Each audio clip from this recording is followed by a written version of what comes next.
Morning. Good morning. May it please the Court, Amy Cottignone on behalf of the appellant Gareth Francis. The respondents have conceded that Mr. Francis overserved his prison term. The issue presented for this Court is whether the overservice of his prison term was the result of a constitutional violation. This Court should hold that Mr. Francis was deprived of a liberty interest in earned good conduct time, whether created by the United States Code or the Code of Federal Regulations, without due process, because the post-deprivation remedy and the in absentia hearings were insufficient to satisfy the due process clause.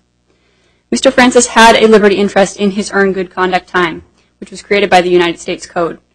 Title 18 of the United States Code, Section 3624, has created a liberty interest, and the United States Supreme Court has recognized that where good conduct time reduces the duration of an inmate's sentence, it implicates a liberty interest.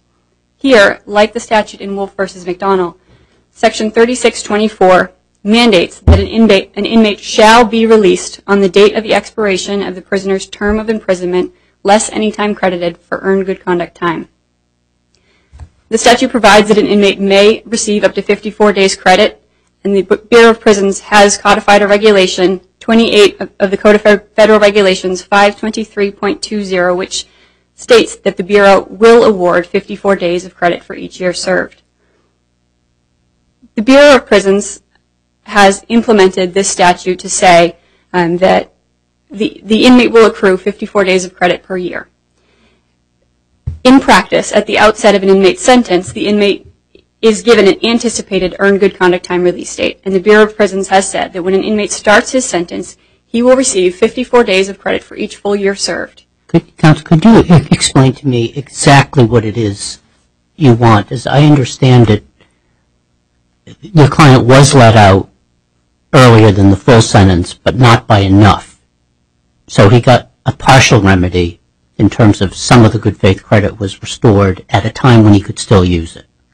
Certainly. And then another portion in the post-deprivation hearing, the court found he was not entitled to, or the administrative hearing found he was not entitled to. And as I understand it, that was about, 41 days? There were 41 days that were deprived of post-deprivation. And then that left over 52 days that the administrative proceeding found he should have been given, but he wasn't, and he'd already served them. Correct. And as I understand it, the district court has remedied, or purported to remedy those 52 days by taking it into consideration in the way he dealt with the release provisions. Well, I'm requesting two things. I'm requesting a finding that the 90 days that he served over past his good conduct time release date as earned be restored. And a finding that... what do you mean restored? We can't... Simply ordering or directing the Bureau of Prisons to have his record reflect that he should have been released on October 10th, 2012. And I'm also requesting a finding that the post-deprivation remedy that occurred here for every day that he served past October 10th, 2012 was the result of a constitutional violation in violation of his right to due process. And I would suggest that that's warranted based upon Wolf v. McDonnell and Sandin v. Connor. What I've just heard you say is you want two pieces of paper, neither of which has a dollar sign on them. In other words, you want a piece of paper entered saying you were supposed to get out on X date. Yes. And then you want a piece of paper saying, and because we didn't let you out on X date, it was a violation of your constitutional rights. Mr. Francis has only filed a petition for writ of habeas corpus at this point. And it's my understanding that if he wanted something with a dollar sign, that he would have to do that under 1983 or another. But why are those pieces of paper the type of relief we can give in habeas? Because it affects the duration of the sentence that he was under when he was in custody of the Bureau of Prisons, and it would have affected his supervised release term. But hasn't the district court judge already taken the 52 days? In other words, if you're wrong about the 41, let's put that to one side for a second. Certainly. Hasn't our district court judge in the habeas proceeding already given your client all the relief that could possibly be given under a habeas proceedings without a time machine? In other words, he's taken those 52 days into consideration as much as he can going forward. There was no hearing after that one very brief non-evidentiary hearing in which the court took into account expressly or not expressly the days that he overserved his prison sentence. Mr. Francis was unfortunately alleged to have violated his supervised release, and that was not mentioned at the later hearing. So are you saying the district court did not take the 52 days into consideration? That is what I'm saying. There was no further hearing on the petition for writ of habeas corpus, and it was not mentioned at the criminal proceedings. If you were right on that, then you would want from us an order of remand to see if the court was taking it into consideration? Well, I would suggest that would be appropriate, or an order directing the Bureau of Prisons to correct his prison record to reflect his correct date of release. And if we find the district court did take the 52 days into consideration, then is there anything else that we could possibly do for your client on the 52 days under a habeas proceeding? A finding that those days were taken from him in violation of the Due Process Clause, I think, is within the realm and jurisdiction of this court. Now, on the 41 days, since the ultimate decision was that he was not entitled to those 41 days, if that was correct, then how does it harm your client that that ultimate decision was made 90-plus days after the violation as opposed to 5 days? Well, I would suggest that Wolf v. McDonnell would have given Mr. Francis a vested liberty interest. And so the fact that it occurred 41 or 90 days after his earned good conduct time release date was still a constitutional violation because he was entitled to a finding before the deprivation of the good conduct time credits. And the way that the Bureau of Prisons has looked at this statute and has codified its own regulations reflects that, which is that an inmate will receive these days each year, and that before a deprivation of that earned good time credit, the inmate is to receive a finding in a hearing saying that the inmate had violated had committed a prohibited act. What I hear you saying is the rules say he's supposed to get it beforehand. Yes. Okay. But he didn't. Yes. He then afterwards did get a post-deprivation proceeding in which the administrative body determined he was wrong. He should lose. Why wasn't that an adequate remedy since it ultimately turned out that he suffered no harm? Well, it wasn't an adequate remedy because Mr. Francis received the hearing at a much later time. He was in an entirely different state. Any witnesses or documentary evidence or anything that would have been helpful in that hearing weren't available to the DHO when it occurred. What evidence is there of that? Well, Mr. Francis requested to have a live witness. He requested a staff representative as well from the Coolidge House, and that person was not able to be present and to help and had only submitted a letter in support. And I would suggest that the closeness in time in following the Code of Federal Regulations would have been helpful to him to marshal evidence in favor of his defense in effect and to present those live witnesses, as Wolf v. McDonnell has said that he's entitled to do, would have been something substantial for him. And again, it is my assertion that he was entitled to due process prior to the deprivation. And the United States Supreme Court has said that when you have a liberty interest, when it has vested, you're entitled to process prior to the deprivation, and a deprivation that occurs after or a hearing that occurs after is simply not sufficient in the constitutional sense to satisfy his due process rights under the Fifth Amendment to the United States Constitution. I would suggest further that the BOP regulations themselves created a liberty interest, even if this court does not find that there was a vested liberty interest from Section 3624. In looking at 28 of the Code of Federal Regulations, 523.20, and in looking at Sandin v. Connor, this court can hold that the BOP granted a right or expectation that adverse action would not be taken against Mr. Francis unless he was first found to have committed a prohibited act. And I would suggest that in line with Sandin v. O'Connor, this is the type of atypical and significant hardship, the over-service of one's prison time, which is the difference between custody and full liberty or liberty under supervised release, is exactly the atypical and significant hardship that should require the BOP to follow their regulations when they give an inmate an expectation that they will be followed. And I would suggest again to the court that the post-deprivation hearing was not sufficient to satisfy the Due Process Clause.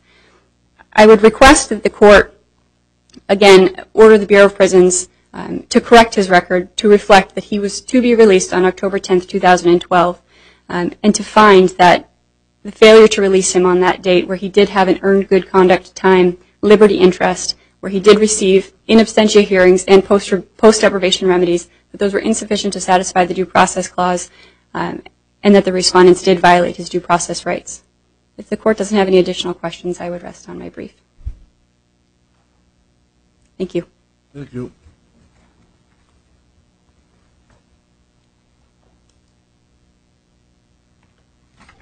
Good morning, Your Honors. Good morning. Christina Wickers for the respondents. The only issue in this case is whether the district court correctly held that although Mr. Francis did overserve his prison term by a certain period of time, we don't agree on how long that period of time was, whether nevertheless it did not result from a violation of his Fifth Amendment right to procedural due process. And it is our opinion that the district court's decision was correct.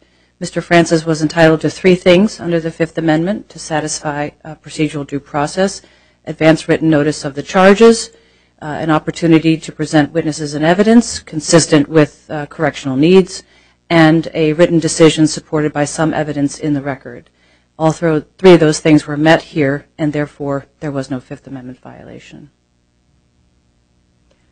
I'm still having a little trouble understanding what is the practical difference between us agreeing with you and us agreeing with the plaintiff as to the petitioner as to whether or not there was a violation, other than whether the 41 days needs to be added into figuring out forward-going release terms.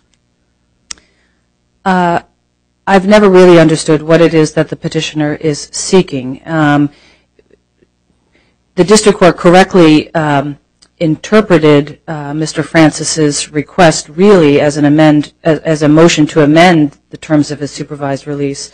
It was very awkward when we went in for the hearing before the district court, and the district court said, well, I hear your client, said to my sister counsel, I hear your client got arrested yesterday on a violation of the terms of his supervised release. So why don't we address this issue in his violation hearing, which will of course be held in the criminal case. Judge Young was the judge in both cases. He then scheduled that to be heard at the violation hearing. I did watch the violation hearing as an observer.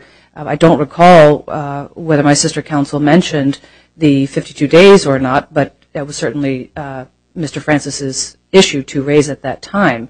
The judge in the criminal hearing at the violation hearing, found that, well, Mr. Francis admitted violating the terms of his supervised release, and so Judge Young terminated the end of the supervised release period that was then in place and issued a whole new 2 years from that date. If Mr. Francis did not raise at that time, Judge, please, would you consider the extra 52 days that I served in prison, that falls on him. He did not appeal that ruling. From where I stand, we concede that Mr. Francis overserved his prison term by 52 days. There's really no question about that. And he may well have some other sort of FTCA remedy for that if he's looking for money damages. But there was no due process violation. Because there's no due process violation, it can't lead to a Bivens remedy. So I'm not really sure what he's seeking. My sister counsel has mentioned an amendment of his prison record. It's in the joint appendix. I don't have the page in front of me, but the prison record does indicate that he should have been released on November 16th, 2012, not the October 2012 date that my sister counsel has referred to. Her reliance on that, Mr. Francis's reliance on that date, it has always been based on an argument that his good conduct time vested back in October. But of course the statute says it doesn't vest until the date of your release. But the prison record, it says right in the joint appendix, he should have been released November 16th, 2012. So that prison record has already been amended.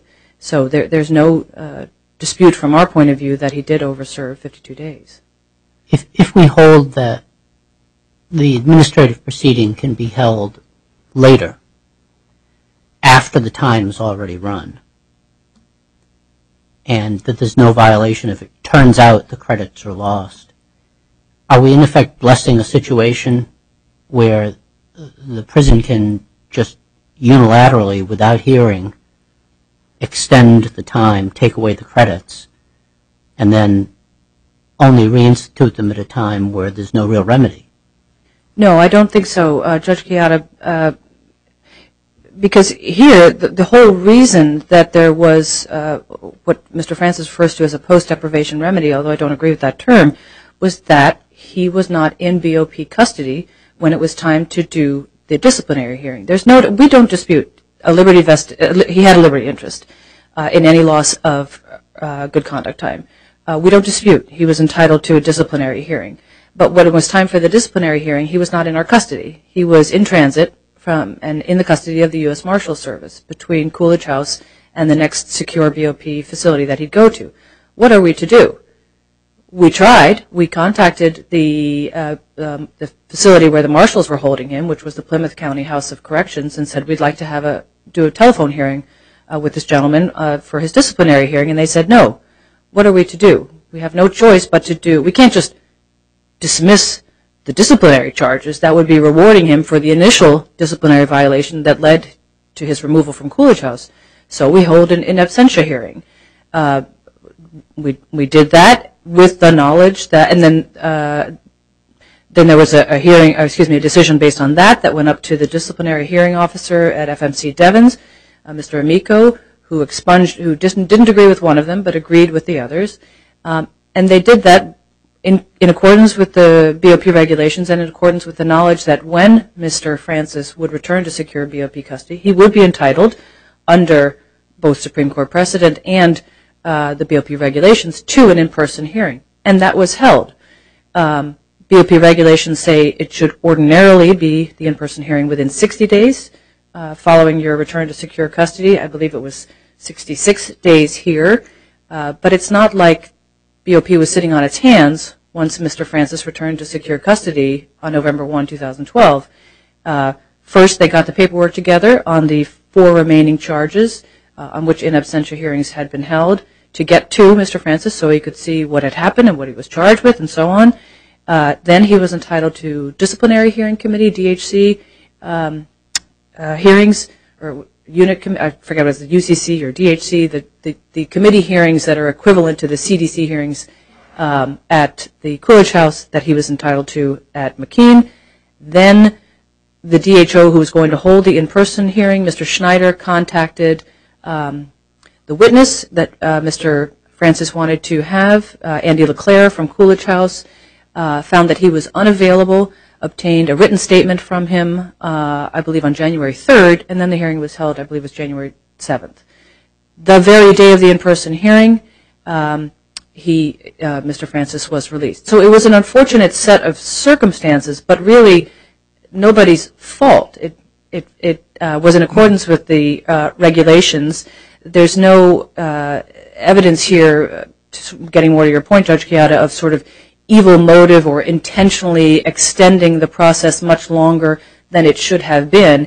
It was a matter of circumstance. He was absent from the facility, so they had to do the in absentia hearings, and then once he was returned to secure BOP custody, they didn't sit on their hands. They did relatively promptly get to the in-person hearing. And there was, of course, no way to know from the date that Mr. Francis arrived at FCI McKean in Pennsylvania that anybody was going to overturn 3 of the 4 disciplinary findings. Had Mr. Schneider not done that, Mr. Francis would not have been released until late February, and we wouldn't be here. There wouldn't have been an overserving of the prison term. If there are no additional questions, I'll rest on my brief. Thank you. Thank you.